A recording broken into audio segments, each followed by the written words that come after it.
খবরদার, হিংসা করা যাবে না। কে কি করেছে না করেছে আই ডোন্ট কেয়ার, নো, এটা দেখার বিষয় নয়। আপনি আপনার দিকে তাকান, আপনার আল্লাহ আপনাকে কি করেছে এটার দিকে তাকান। পারা যাবে তো ইনশাআল্লাহ? কথা বলেন, হিংসাকে আজকে আমরা নো বলে দেব, পারবো ইনশাআল্লাহ? হিংসা করা যাবে? এই হিংসার কারণে অসংখ্য অগণিত সংসার ভেঙে যায়। কথা বলেন। স্বামী স্ত্রী মধুর সম্পর্ক ঢাকাতে থাকে।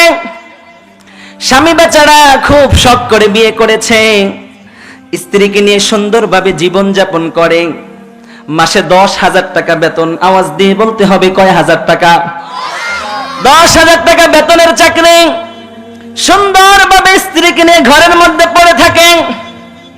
প্রতিদিন সকালবেলা স্ত্রীর সাথে মহাব্বত ভালোবাসা আছে। হঠাৎ করে একদিন অফিস থেকে ফিরলো রাত্র 12টা, আওয়াজ দিয়ে বলতে হবে কয়টা? গভীর রাত্রবেলা স্বামী বেচারা টায়ার্ড হয়েছে, ক্লান্ত শ্রান্ত শরীর নিয়ে স্ত্রীকে দরজায় নক করে বলে, স্ত্রী দরজা খোলো। কর্কশ ভাষায় বলে, কেন খুলমু, খুইলা দিম না? আছে না নাই?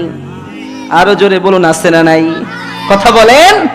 দরজা খুলতে দেরি, স্ত্রীর সাথে রাগ করে অসৎ আচরণ স্ত্রী স্বামীর সঙ্গে করে। কথা বলুন ঠিক কিনা? আর বলে যে পাশের বাসার ভাবি, হ্যাঁ, তার জামাই তারে নতুন অর্নামেন্টস কিনে দিয়েছে লক্ষ টাকা দিয়ে। আরে মেয়ে, তুমি কেউ না? এমন বাহানা আছে না নাই? কথা বলেন। রাত্রেবেলা বেচারা স্বামী রাগ করে স্ত্রীর গালে চড় মারে, ডিভোর্স হয়ে সংসার শেষ। কথা বলেন। তাহলে হিংসা করা যাবে? যাবে?